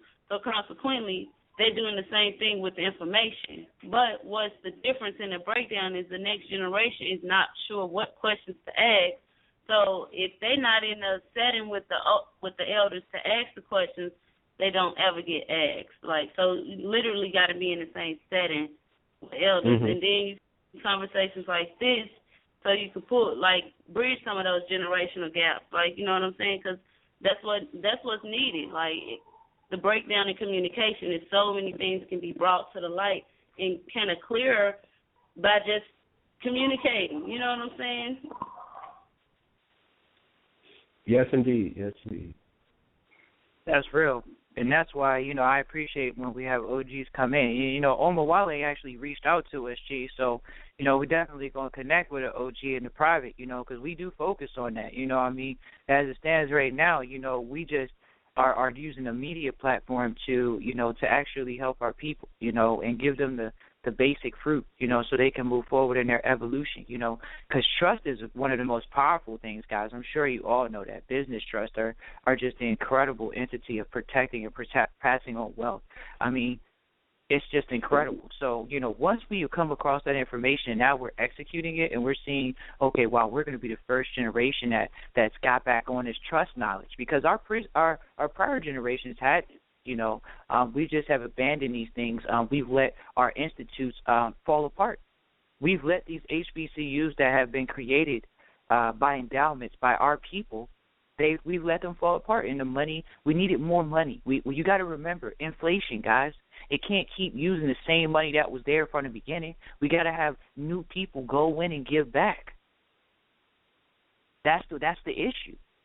I'm not saying don't go to Yale or Harvard, but we got to give back to our community. And like me at this point, guys, I don't know where you are, Omawale, but, me and she, we're in the private, and I'm obligated to give to our people. It does come at a cost. Because I just thought of a scenario with me and she in a business there recently, and it's just like, is free always good? It's free always good, guys. I tell people, invest in your private education. Omawale, have you invested in your private education? Yeah, that's all I do, man. That's all I do. Okay. I spent I went to college, to public college for a full 2 weeks. It was like, nope. Yeah, that wasn't going to work for me. Uh-oh. So, and it's not for everybody. Right, it's not for everybody. But the thing is, everything is never going to be for everybody. We must elevate our vision, though. I think what you were saying about how people are emotional and you were doing it in where it wasn't such a nice thing at the time when you first stated it.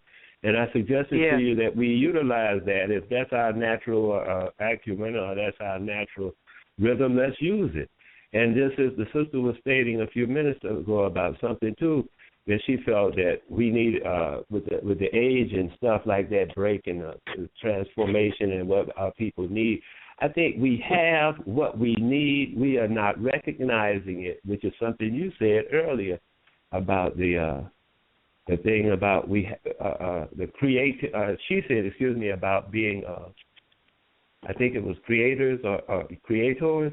If we know we are the creator, I think she said something to that effect. That's the word she used. I'm looking for. Then we know we should. We just look around and see what are we creating. I think she said that initially when she came on, and then she see this is what she's doing. But I think she used another word than creating. But that's the idea. We're already doing everything. We're just not necessarily recognizing what we're doing. Yeah. And controlling it. Yeah, definitely. Exactly. And so we have to have the ones that are a little bit more advanced or that are advanced, such as you, that have more years than many of us, that have seen a lot of the past failures and a lot of the past successes that we have. So now you can say, look, this is what we should be looking to do now. Or this is the past success, the past failure. If you share that knowledge with the youth, then we can know what is it that we need to look out for. And so, like, that's so important. It's so important. It's creating. Like you say, we got to figure out, well, what have we created in the past? Our people can't even sit here and say that we created the car. And we did. You asked the average brother today.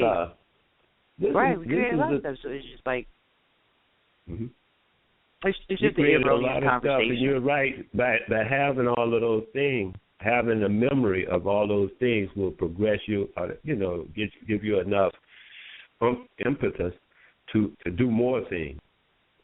Right? Yeah. That's what your point is, right? Okay, beautiful. Oh, 100%, man. Inspiration. There's a concept that's called change your past, change your future. I think it's something like that. But the concept is, watch this, it's going to be kind of deep. It's kind of interesting, too, though. We all have the ability to change one thing, and they tell us all the time we can't change the past, but we can change the future. Actually, it's the other way around. The only thing that we actually can change is the past. We cannot change the future. It has not occurred. You cannot change it. It's arbitrary in its nature. The only thing you can change is the past, and it's a reluctant memory.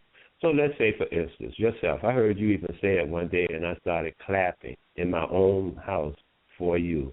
You said, my people have never been slaves. I started clapping. That's the attitude. That's the thing we must always see. We must always, and qualify it too. A slave is a mental concept. Right. It's not just chains. It's not just being in chains. That's a prisoner. My people have been prisoners. There's a slave and a prisoner, just like a worker, them two workers I was talking about.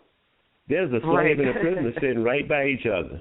They both got on chains. One is a slave, one is a prisoner. It's in their mind, their thought, where they're going, what they're doing. That's what makes the difference.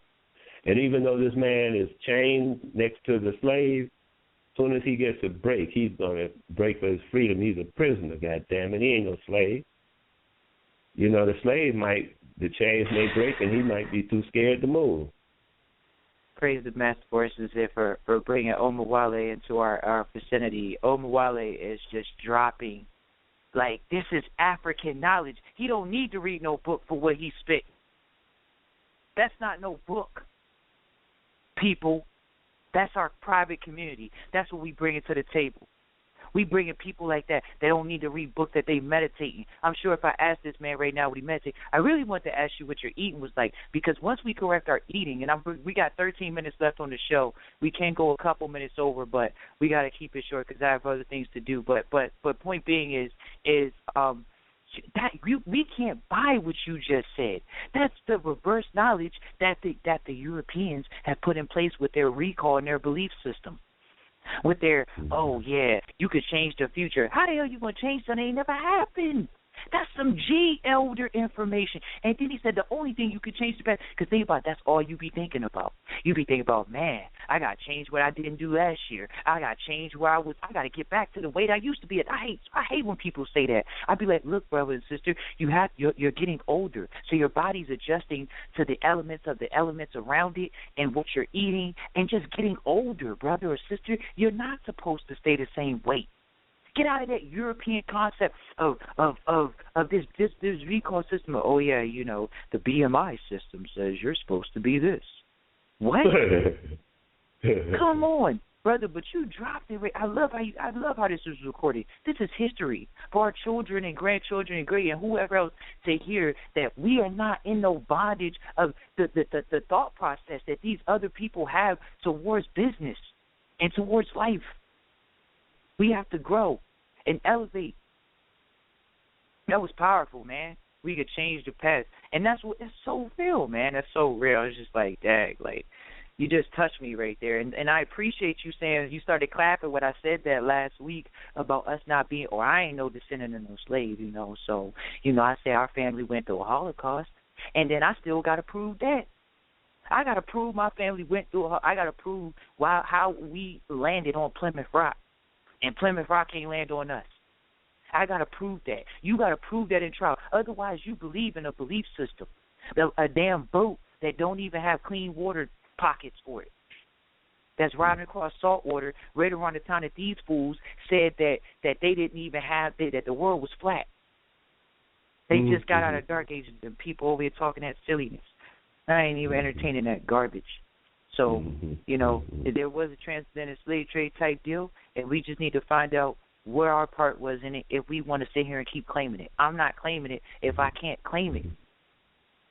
I'm only claiming my estate. You know what I mean? I'm only claiming my estate. You got the... Yeah, go ahead. No, I always wonder, like, we know how, you know, Europeans love digging up stuff and all that, but where the boats at? Like, literally, they should be able to find us a perfectly intact, you know, boat, since they can go and dig up our ancestors. You know, where are they relics? You know, where are they antiques and all of that stuff from that time? If it was so prevalent, why isn't it, like, why we haven't just ran across big buried slave ships? You know what I'm saying? You ready? So my question to you is, and the audience is did they mummify people in Europe? But we can look around at every other culture in the world where they mummify people, literally. And if you want to start dropping the country, want to be immortalized.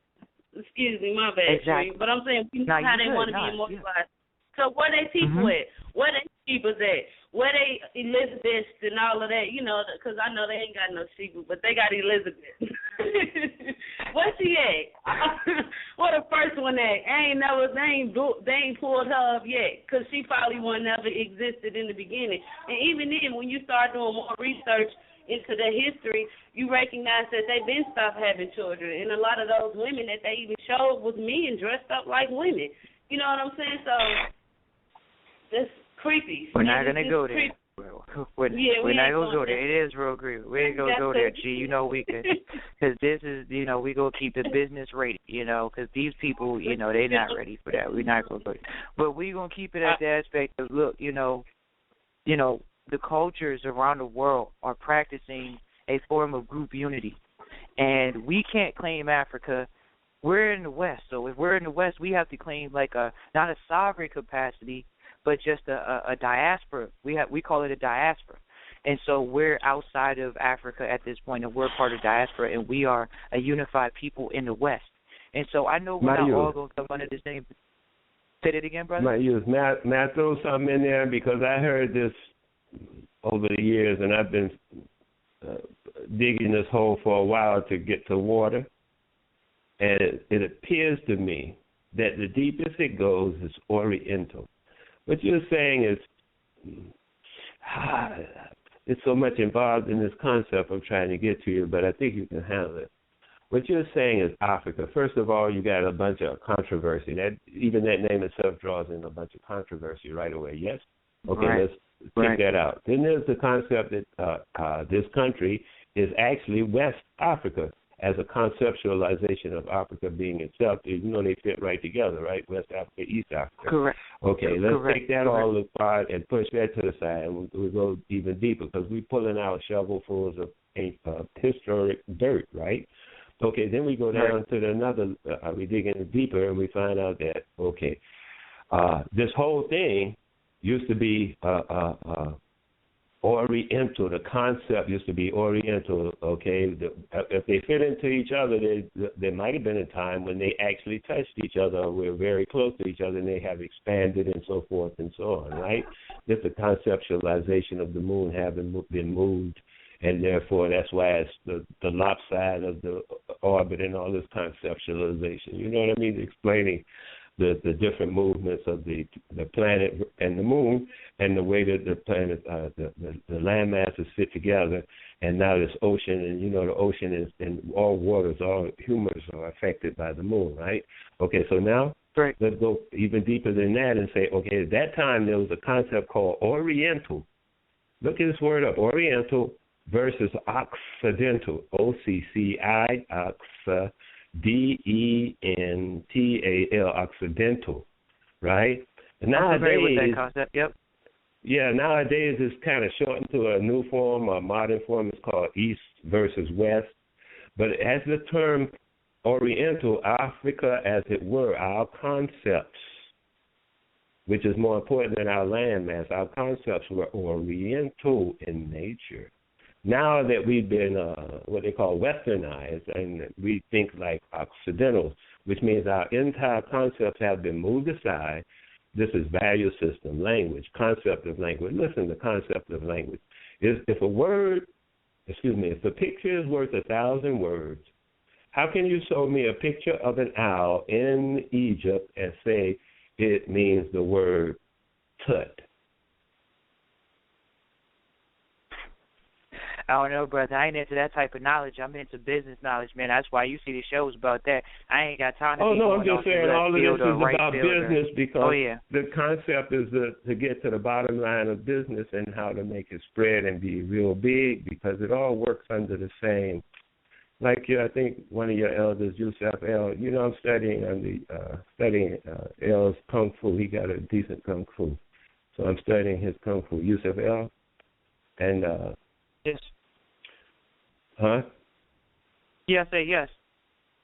Okay, so he says that everything functions under certain laws, and that's what I was talking in terms of. That's all. I'm sorry. Please go on.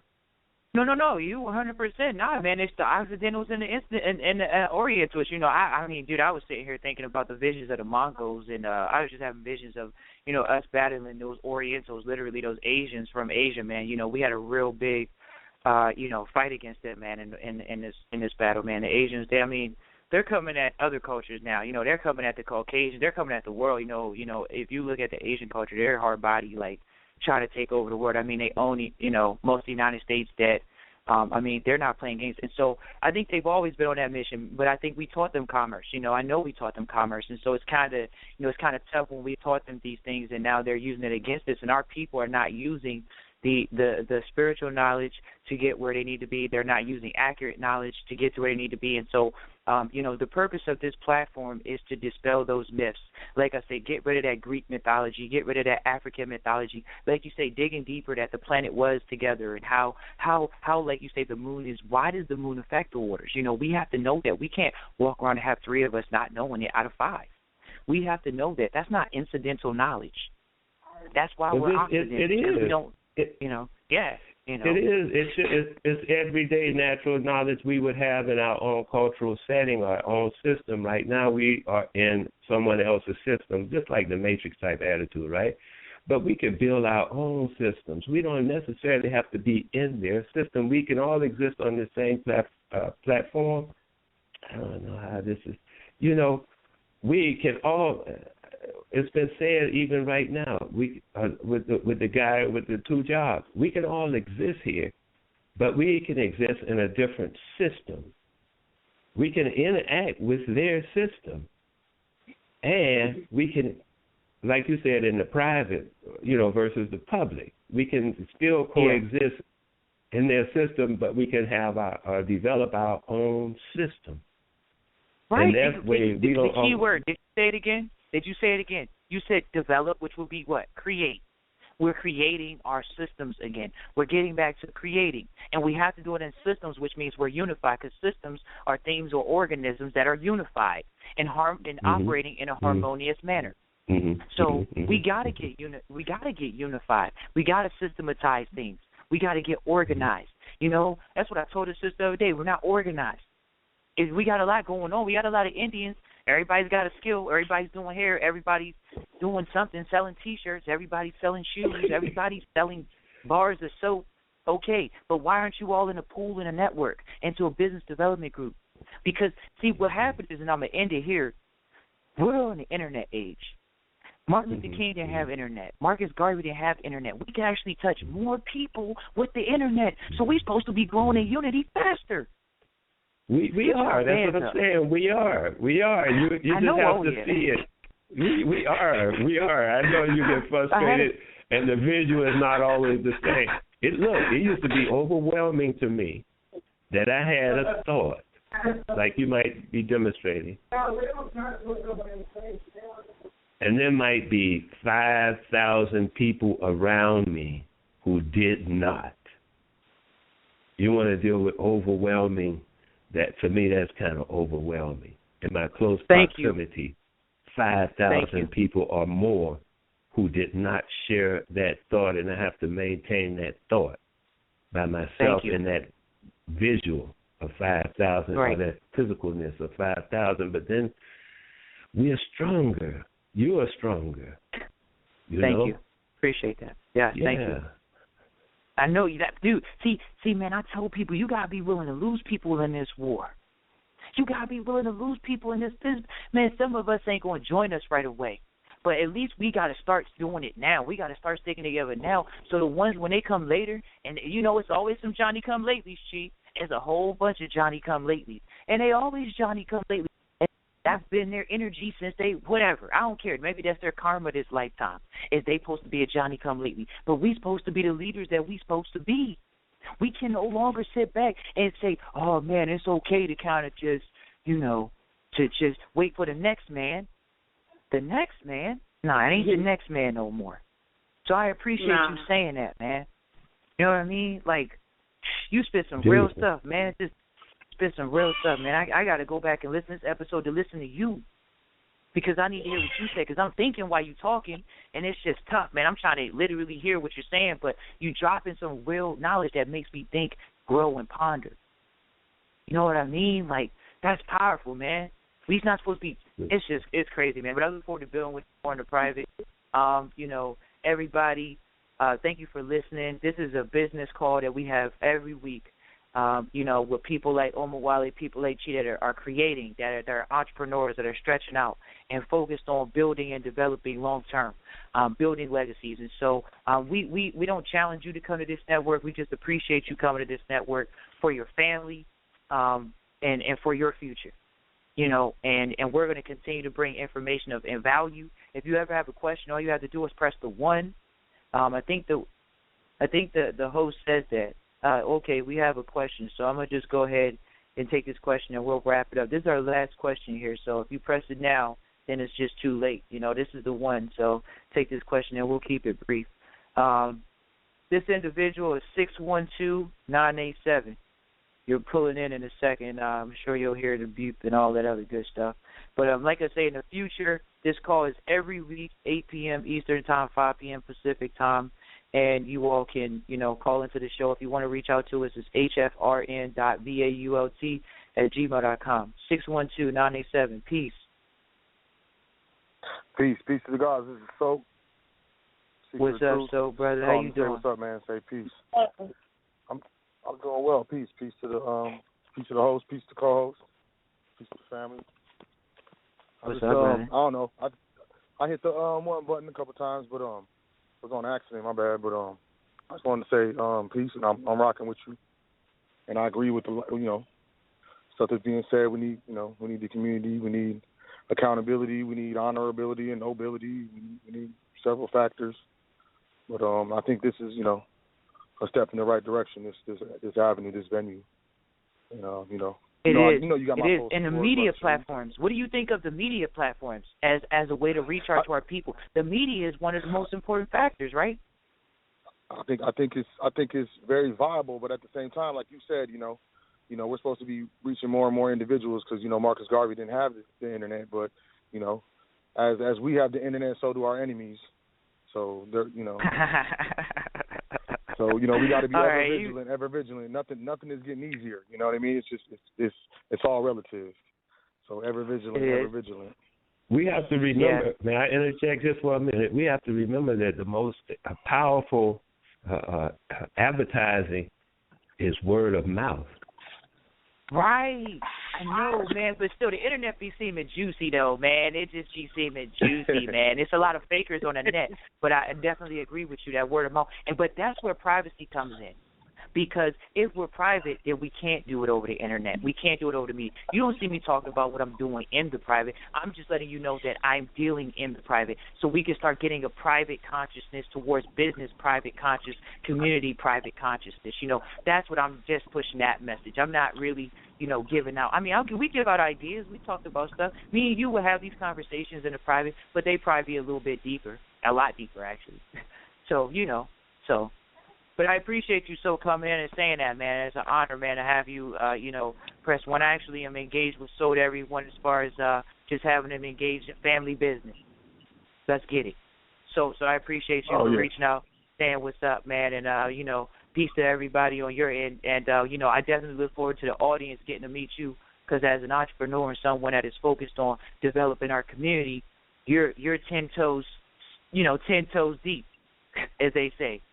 You right here standing ready, armed and ready, brother, with the knowledge, investing in yourself, and then not only investing in yourself, when you invest in yourself, you automatically have something to give to your family and to your community. So thank you for being that pillar. Even though people don't know much about you right now, it's still the opportunity that they'll get to know you in the future.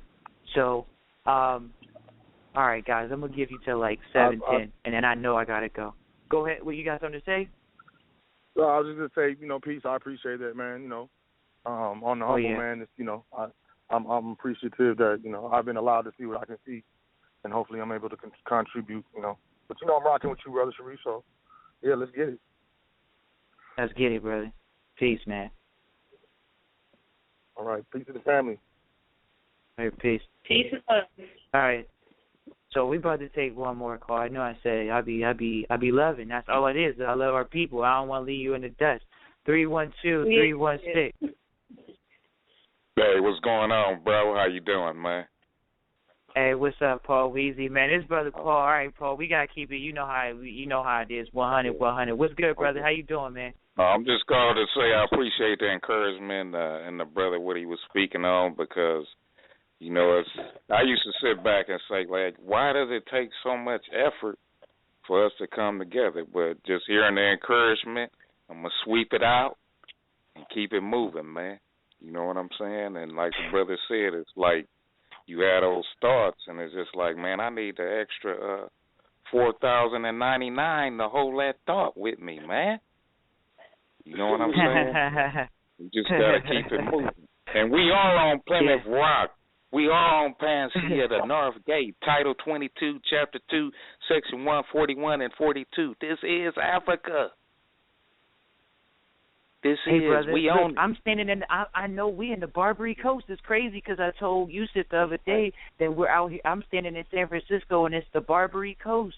This literally got little Quim like, this That's like right. What's going on? But see, it's all about being able to prove, man. I'm going to the court of law. We got you got to put that on paper. At least put that on paper that you are, that you were born on it. You know what I mean? Like, let's get real. Right. Don't be informing against yourself. Talking about I was born inside of a corporation. Really? How you informing on yourself? How are our women informing on themselves, talking about their citizens, when I can show you facts from our great grandmothers that were in the census records that they weren't recorded as citizens, but they were recorded in the States. That's what we were recorded. That's all we got to do is get recorded again as real people and not as property. Switch the game. So I'm going to end this episode on that. And I appreciate everybody for coming to the table, sharing their knowledge, sharing their wisdom, sharing their heart.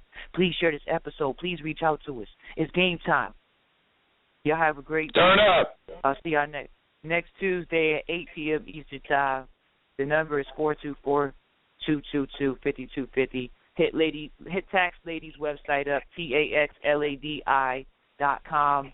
And we can't wait till Omawale drop his idea that's like Coca-Cola, that literally everybody's going to plagiarize because he got to find his special way to manipulate the copyright. So Coca-Cola cleans. Y'all have a good Coca-Cola is the cleaner. Pour it on the ground. It cleans. Yeah. Clean it up, right? Yeah.